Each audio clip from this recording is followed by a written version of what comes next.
Enseguida Jesús hizo que los discípulos subieran a la barca y se adelantaran al otro lado, mientras él despedía a la multitud.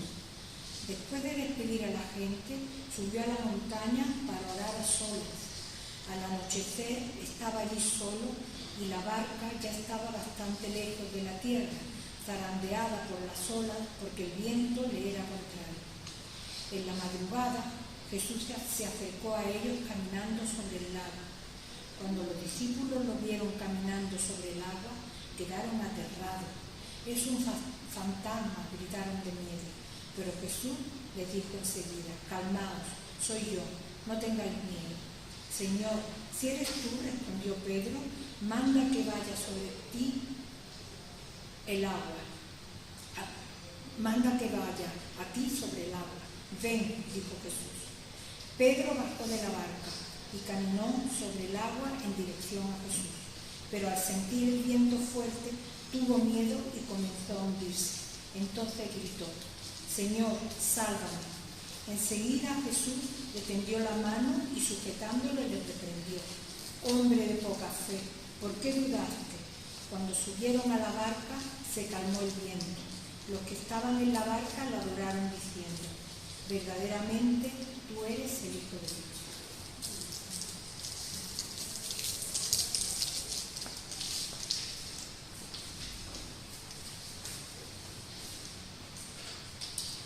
Bueno, pues ok.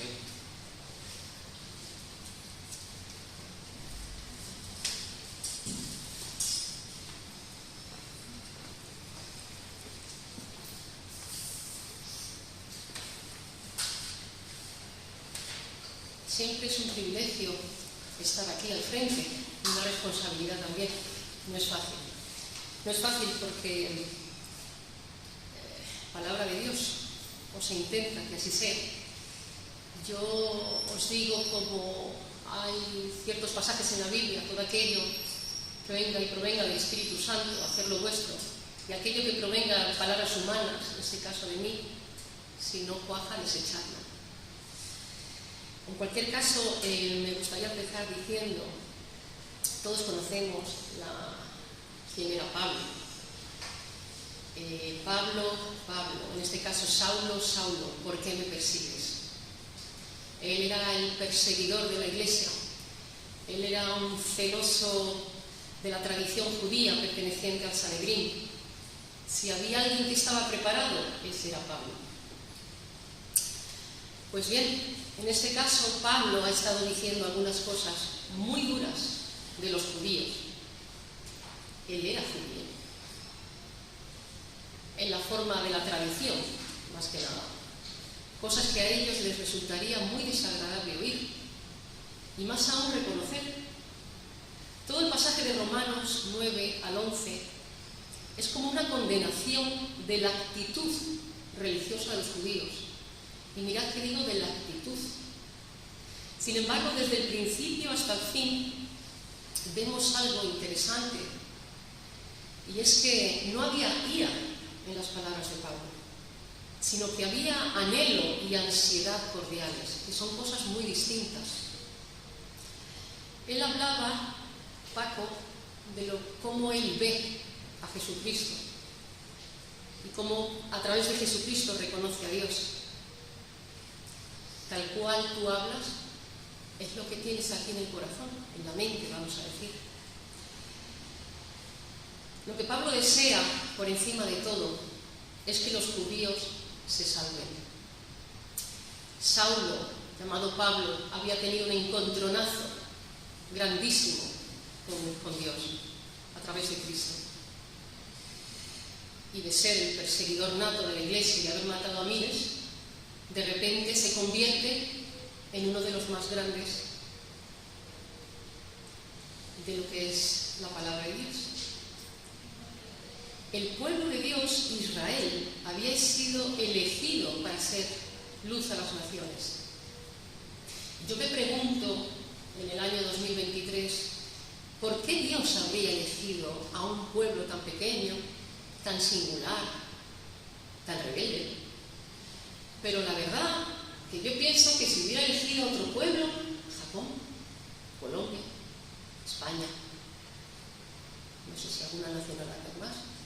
creo que hubiéramos terminado de igual forma que los israelitas. Igual. Pueblo elegido por Dios para ser luz a las naciones fracasó estrepitosamente. Y Dios tuvo que hacer ambas partes, la del pueblo y la suya propia. Si vamos a llevar a Cristo a otras personas, esa debe ser nuestra actitud, evangelizar. Los grandes predicadores lo han reconocido siempre.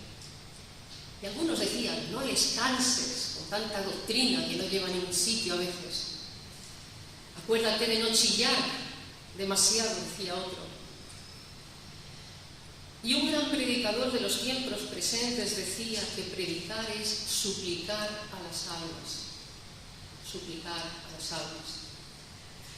Y en eso era también lo que decía Pablo en 2 Corintios 5:20, que dice así: así que somos embajadores en nombre de Cristo. Como si Dios rogase por medio de nosotros, os rogamos en nombre de Cristo, reconciliaos con Dios. Se dice también que Jesús lloró por Jerusalén.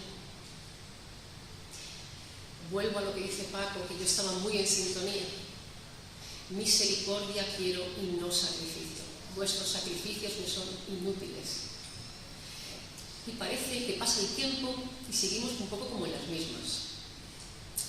Hay una manera, lo ha mencionado muchas veces Rubén, que pretende aterrar al pecador con palabras airadas de condenación. Pero Pablo ya entonces decía la verdad con amor. Eso sí, con mucho celo, que tendría su personalidad y él conocía bastante. Pablo estaba totalmente dispuesto a admitir que los judíos tenían celo de Dios. Él había tenido celo de Dios. Tal es así que por eso perseguía a los que se habían convertido al cristianismo. No podía comprender y entenderlo. Y él tenía celo, pero un celo bastante mal orientado. Claro, yo me pongo a hablar del pasado de los judíos, pero a mí siempre me gusta deciros que nos pongamos en situación. Quizá también nos pasa a nosotros, al creyente de este siglo, año 2023, un celo mal orientado, unas palabras airadas, una mala evangelización. La religión judía estaba basada en una obediencia meticulosa de la ley. Ahora bien, está claro que esa obediencia solamente se la podía proponer alguien que tomara la religión totalmente en serio. Y esto tiene su mérito, porque lo tiene. No era nada fácil. En muchas ocasiones llevaría a graves inconvenientes y haría la vida sumamente difícil e incómoda. Tal es así que se jugaba mucho con eso de la ley para llevar nuestros propios asuntos a nuestro terreno. Hay muchos pasajes en la Biblia que hablan de eso. Tomemos, por ejemplo, la ley del sábado. Se establecía exactamente la distancia máxima que se podía andar. Se prohibía llevar una carga superior al peso de 2 higos secos. Se prohibía cocinar el sábado. Se fijaban los medios para evitar que un enfermo se pusiera peor, pero se prohibía curarle. Todavía hoy en día hay judíos ortodoxos, porque los hay, que no encienden ni apagan una luz en sábado. Algunas familias judías acomodadas emplean a criados gentiles para que hagan las cosas imprescindibles los sábados. De esa forma ellos se escaquean y no tienen que pecar. Según Éxodo 20:10 y Deuteronomio 5:14 dice: la ley del sábado obligaba igualmente a los siervos y a los forasteros gentiles, con lo cual al final todo el mundo acababa pecando. Pero bueno, los judíos ahí sabían cómo hacerlo. Pablo, esto es algo que dice que nos debe mover no a reírnos, sino a la admiración, porque cuando uno tiene celo sobre algo que cree, al menos lo lleva a cabo, independientemente de que sea errónea la enseñanza. Los judíos eran y son celosos, hasta el día de hoy, lo siguen siendo.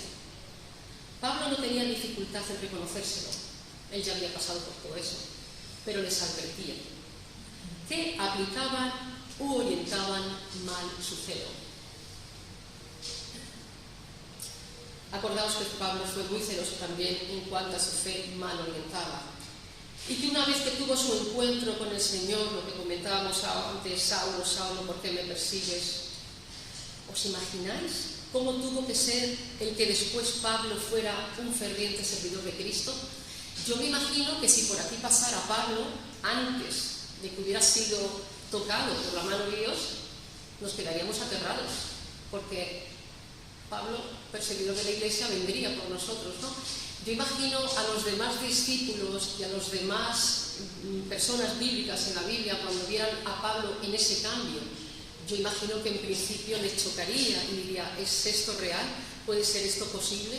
De repente estás haciendo una batalla contra la Iglesia y de repente estás a nuestro lado. Esa transición de Pablo al cristianismo como tal, todo lo que había en medio, ¿qué pasaba con todo ello? ¿Con qué cara le recibía después aquellos mismos que lo vieron perseguir a la Iglesia? Eso tengo que ser muy fuerte y muy difícil tanto para la Iglesia y para Pablo. Los judíos estaban dispuestos a morir por la ley. Hoy en día también hay muchas religiones que están dispuestas a hacer muchas barbaridades por la ley, por sus normas, por sus tradiciones. No cabe duda que tenían celo por la ley. No se puede decir que no tomaran absolutamente en serio su religión, porque sí se lo tomaban en serio. Los judíos estaban convencidos de que adquirían crédito con Dios mediante la obediencia a la ley. Lo que mejor revela la actitud judía son las tres clases en que dividían la humanidad, porque ellos eran así. Había personas que eran buenas, cuyo balance era positivo, había otros que eran malos, cuya vida arrojaba un balance de deuda, y había quienes estaban en medio, que serían buenos si hicieran una buena obra más. Pues bien, Cristo es el final de la ley. Y esto tuvo que ser muy difícil de entender. Es que yo me pongo en su piel, después de tanta tradición judaica, Deuteronomio, Éxodo, después de todo lo que la ley, Moisés, y ahora que venga Cristo y nos diga que Él es el final de la ley. Lo que quiere decir que es el final del legalismo. La relación entre Dios y el hombre ya no es la que existe entre un acreedor y un deudor, entre un asalariado y un patrón, o entre un juez y un acusado. Gracias a Jesucristo, el hombre ya no está en posición de tener que satisfacer la justicia divina. Solo tiene que aceptar su amor, y hablo en amor en mayúsculas. Ya no tiene que merecer el favor de Dios, sino solamente tomar la gracia y el amor y la misericordia que Dios le ofrece gratuitamente. Cristo lloró y dijo, Padre, que pase de mí este cáliz. Para demostrar su argumento, Pablo cita dos pasajes del Antiguo Testamento. En primer lugar, Levítico 18:5, donde se dice que el que obedezca meticulosamente los mandamientos de Dios encontrará la vida. Es verdad, pero nadie ha podido. Nadie ha podido. Luego cita Deuteronomio 30:12, donde dice Moisés que la ley de Dios no es inasequible o imposible. Está en la boca, en la mente y en el corazón del hombre. Pablo toma este pasaje en sentido alegórico. No fue nuestro esfuerzo al que trajo al mundo a Cristo o le resucitó. No es nuestro esfuerzo lo que nos reconcilia con Dios. Dios lo ha hecho todo por nosotros y no tenemos más que aceptarlo y recibirlo. Parece fácil. Ahora nos encontramos al revés. Ahora ya no tenemos que estar en la ley, pero nosotros tenemos que seguir estando en la ley, porque no llegamos a alcanzar lo que la palabra gracia significa. Y parece que tuviéramos que estar siempre demostrando que somos buenos, que hacemos buenas obras, etcétera, etcétera, etcétera. No sé si es nuestro orgullo, nuestra ignorancia, nuestra soberbia, no sé. Algo tiene que ser. Y cuando vemos a una persona que se mueve tal cual, más parecido a Jesucristo, parece que lo criticáramos. Y es porque seguimos estando en la ley, en las obras, en la norma, en la doctrina. Los versículos 9 y 10 son de suprema importancia, contienen la base del primer credo cristiano. Se ha leído antes, hay que confesar que Jesucristo es el Señor. La palabra para Señor es Kyrios, palabra clave del cristianismo primitivo. Su significado pasa por 4 etapas. Es el título normal de respeto. Era el título que se aplicaba al emperador romano. Era el título de los dioses griegos y romanos que se colocaba antes del nombre. En la traducción al griego del Antiguo Testamento, Kyrios es la traducción normal del nombre divino Yahvé o Jehová. Los primeros cristianos iban a la muerte con tal de no confesar que el César era Kyrios. Evidentemente, cuando el César se aupaba de esa forma tan soberbia, ¿no? Los primeros cristianos iban a la muerte, como bien hemos dicho. Cuando llamaban a Jesús Kyrios, no solo le confesaban como el Señor Supremo de su vida, y le estaban equiparando al emperador o a los dioses griegos, sino con el Dios único y verdadero al que se debía absoluta y culto reverente. Llamar Kyrios a Jesús era reconocer y confesar su divinidad. Otra cosa complicada de aceptar entonces. Jesús de Nazaret, el carpinterito, ¿ese es mi Dios? Es que al final todo es cuestión de fe. Pero también os digo algo, hermanos. Es importante leer las Escrituras. Es importante ahondar en las Escrituras. Hay un versículo, y os acordáis, eso de nutrirnos, de no ser bebés siempre conforme a la palabra de Dios. Cuanto más estudies la Biblia, cuanto más indagues, cuanto más trates de entender, más libre vas a ser. Porque te vas acercando a la esencia de Cristo en su totalidad. Y Cristo te quiere feliz, y Cristo te quiere libre. Como decía Paco, los peros. Pero, el más intelectual podría decir, pero ¿cómo puede ser que nos salvemos solo mediante la fe por medio de las gracias? No puede ser. Fíjate lo que dice aquí en tal, y empezamos a enredarnos, ¿no? 2, hay que creer que Jesucristo ha resucitado. Si Cristo no ha resucitado, vana es nuestra fe. La resurrección de Jesucristo era una parte esencial del credo cristiano. El cristiano cree no solamente que Cristo vivió, sino que también Cristo vive. Si tú no crees que Cristo vive, hay un problema. No solo debes saber de Cristo, sino conocerle personalmente. ¿Os acordáis de aquel erudito que fue en medio de la noche a encontrarse con Jesucristo? Claro, era el erudito del Sanedrín. Imagino que sería difícil para él encontrarse con Jesucristo sin que le vieran los del Sanedrín.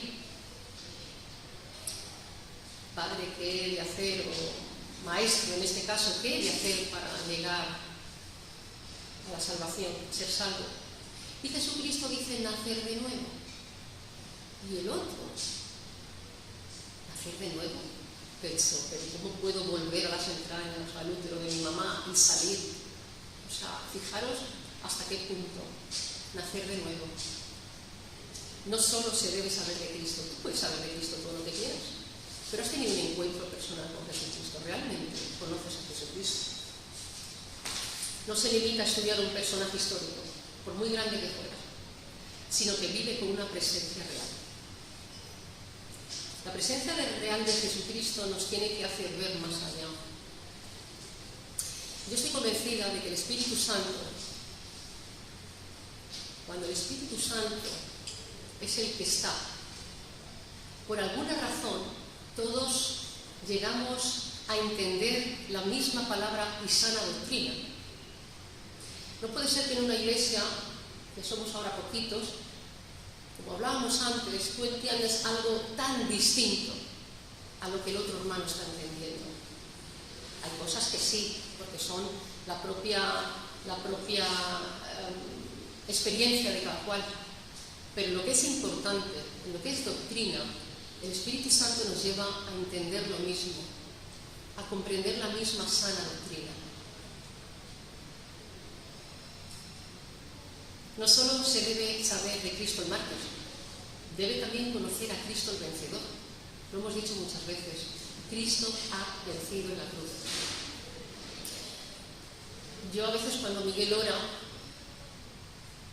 y él tiene esa necesidad imperiosa, y le sale porque le nace, porque él clama a su Padre, porque ve y está afligido por todo aquello que ocurre en el mundo. Yo me imagino que Cristo cuando dijo que pase de mí este cáliz, ¿qué estaría en ese momento pensando? ¿Qué le estaría pasando por las entrañas, por su pensamiento? Esos sudores, ese orad por mí, que ha llegado la hora, todo ese pecado en solo una persona, toda esa aflicción del mundo en él. Es que eso tuvo que ser muy duro. Es que a mí me es difícil de entender, a mí me es muy difícil de comprender. Yo oigo una noticia en la radio y me pongo a llorar como una Magdalena, que tuvo que ser para Cristo pasar por todo eso. Pero el cristiano no solo debe creer en su corazón, sino también confesar con sus labios. Ser cristiano es creer y confesar, como se dice en muchas declaraciones de fe evangélica. Creemos y testificamos. El creer supone testificar ante los demás. No es suficiente que Dios sepa de qué parte estamos, sino que hace falta que también lo sepa el hermano, el vecino, el amigo. ¿Y cuántas veces nos es tan difícil, verdad, proclamar el Evangelio? Qué complicados a veces. A un judío le resultaría difícil creer que el acceso a Dios no era por medio de la ley. Este camino de la confianza y la aceptación, aquí está el quid de la cuestión. Confianza y aceptación. Yo no entiendo, si Cristo me está diciendo cree en Jesucristo y serás salvo, y lo recibo como un niño pequeño o una niña pequeña, porque nosotros nos complicamos tanto. Me hace pensar. Confianza. Claro, por eso dice Cristo que si tuvierais la fe como un grano de mostaza, le diríais a esta montaña, muévete. ¡Ja! Ahí me paro. Yo creo que nos va a pegar unas cachetadas el Señor cuando estemos ante su presencia, pero cachetadas con amor. Cachetadas con amor.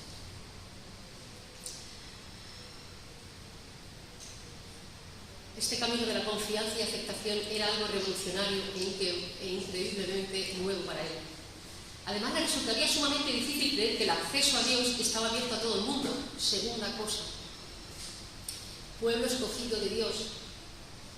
¿Y qué pasa con los demás? Y aún así siguen creyendo que siguen siendo el pueblo de Dios escogido por Dios, que Cristo era un maestro cualquiera, y ahí siguen esperando.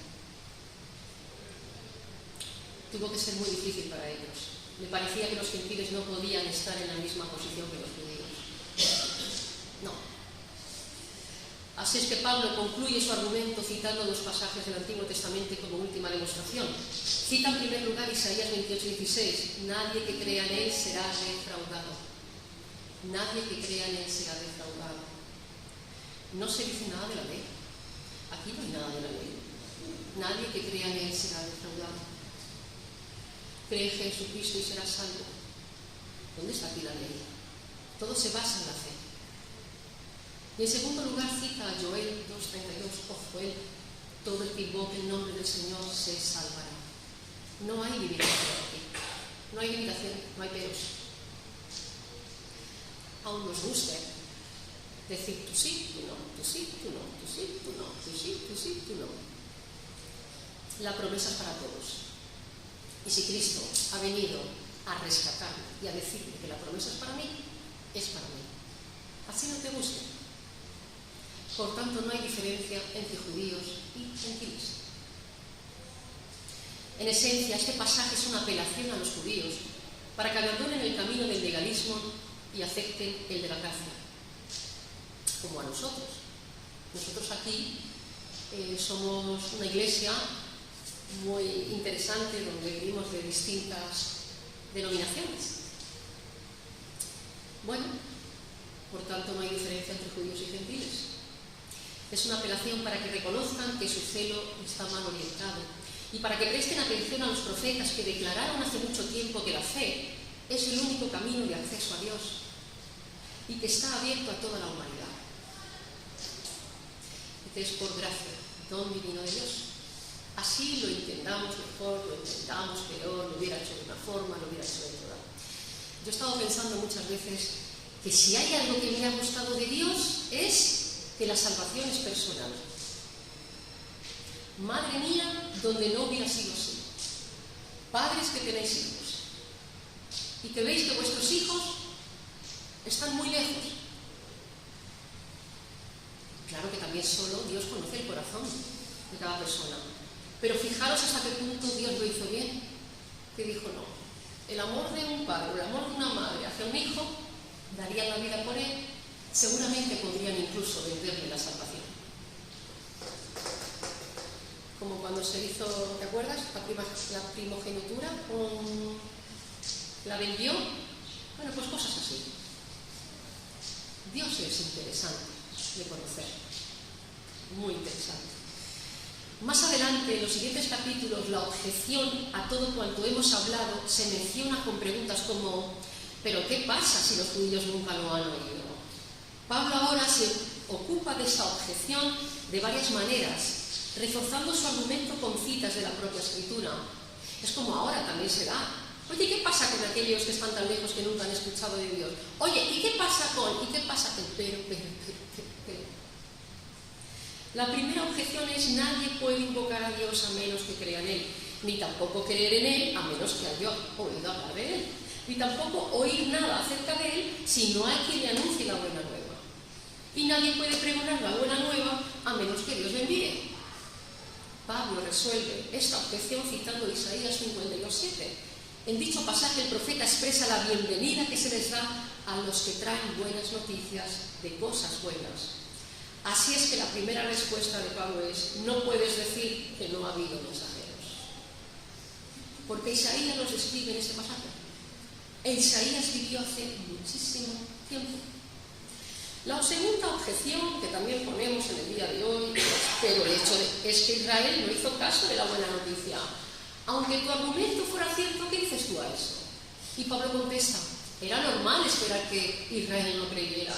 Porque hace mucho tiempo Isaías se sintió movido a decir desesperadamente: Señor, ¿quién ha creído lo que hemos oído? Isaías 53:1. Es verdad que Israel no aceptó la buena noticia de Dios y al rechazarla repitieron su historia. La tercera objeción es una nueva formulación de la primera, pero ¿qué si yo insisto en que nunca tuvieron oportunidad de oír? Esta vez Pablo cita el Salmo 19:4: la voz de ellos ha recorrido toda la tierra y sus palabras han llegado al fin del mundo, lo cual es tanto como decir: no puedes decir que Israel nunca tuvo oportunidad de oír, porque la Escritura dice claramente que el mensaje de Dios ha llegado a todo el mundo. Si esto ha sido así durante tantos y tantos y tantos y tantos y tantos años, hoy que salimos en las redes sociales y que hasta el más pobre indígena, te vas a las montañas o te vas a un desierto o te vas a un paraje donde pareciera que no hay nada, te salen con ropas totalmente, pues eso, a medio gas, pero sí tienen sus redes sociales, tienen su telefonito, su pantallita, tienen internet y tú te quedas: wow, ¿esto cómo puede ser? Pues hoy en día, ¿cuánto más?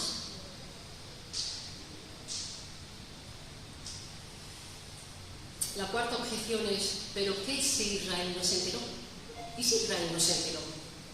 ¿Y si la Iglesia nuestra no se entera? Aparentemente querían decir: ¿qué si el mensaje era tan difícil de entender que aunque Israel lo oyó, no pudo entender su significado? Aquí es donde el pasaje se hace verdaderamente difícil. Pablo responde: Israel puede que no se enterara, pero fíjate, los gentiles sí, que parece que fue lo que pasó. Pueblo escogido de Dios, y pero. Y ahora los que parece ser que se enteran un poquito más, no mucho más, pero un poquito más, son los gentiles. Los gentiles sí. Comprendieron perfectamente el sentido del ofrecimiento cuando les llegó, aunque no lo buscaban, ni lo esperaban. Para probarlo, Pablo cita dos pasajes. Uno es en el que Dios dice que por la obediencia y rebeldía de Israel transferirá su favor a otro pueblo. E Israel se verá en la situación de tener celos de una gente que no son ni siquiera nación. Isaías 65:1 dice: fui buscado por los que no preguntaban por mí. buscado. Alguien está orando por ahí sin saber si Dios o no Dios deja. Están buscando. Y no son judíos precisamente, son gentiles. Fui hallado por los que no me buscaban. Dije a gente que no invocaba mi nombre, heme aquí, heme aquí.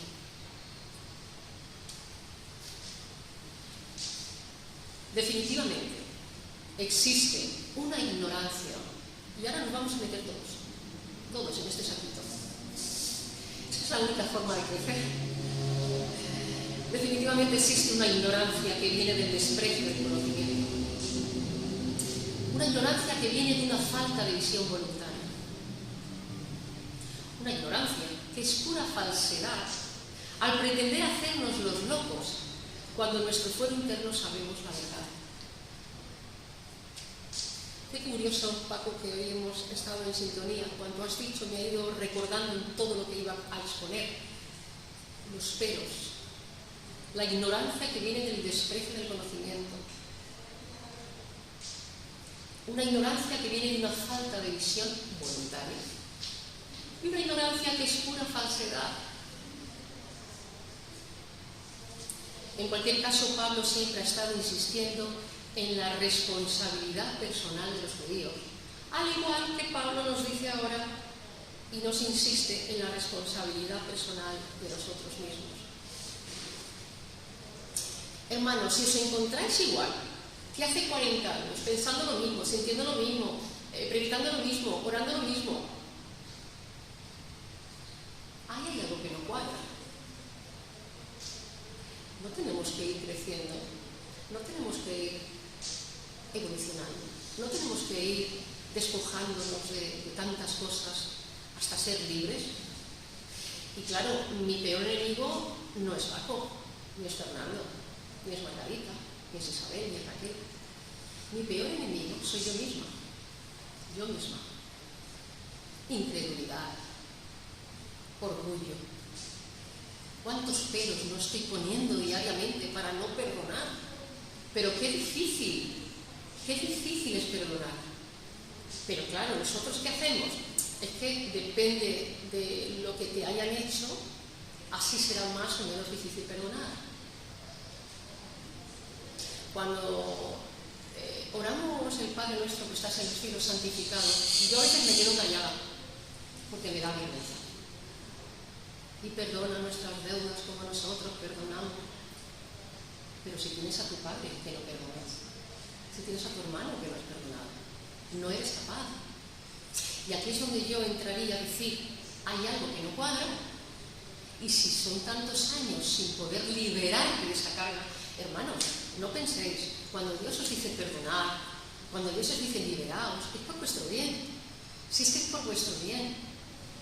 Pero nos vamos reduciendo, las cargas nos pueden, y parece que en vez de traer la alegría del gozo de la salvación, pues es todo lo contrario. Bueno, indagad, mirad a Jesucristo, mirad a Jesucristo.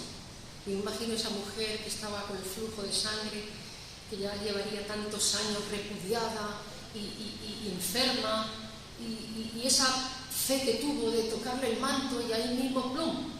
Y entre ese gentío, Cristo pregunta, ¿quién me ha tocado? Ahí es donde yo vuelvo, que si no somos capaces de ir con los años liberándonos, haciéndonos grandes y siendo felices con nuestro Evangelio, es porque estamos interponiendo nuestro yo y nuestra miseria humana ante el Evangelio. Y eso es bueno, ya está, es lo que hay.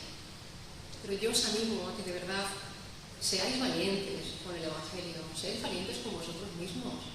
Si necesitáis ayuda, pedidla. Hay veces que hay que ir a un psicólogo, hay veces que hay que ir a un psiquiatra. Yo tuve que ir a una psicóloga cristiana. Era la única forma. Y comprendí y entendí en ese mismo momento, cuando ella sacó la Biblia, es que yo en lo único que me fijaba era en la ley. Ley. Pero la gracia no la veía yo muy alrededor mío. En cualquier caso, Pablo siempre ha estado insistiendo en la responsabilidad personal de los judíos. Y ahora sí, termino diciendo que la paradoja de la situación humana es que Dios está en control de todo. Normal. Pero que la voluntad humana es libre. Y ahí hay una responsabilidad personal. Que Dios bendiga su palabra en nuestros corazones. Amén.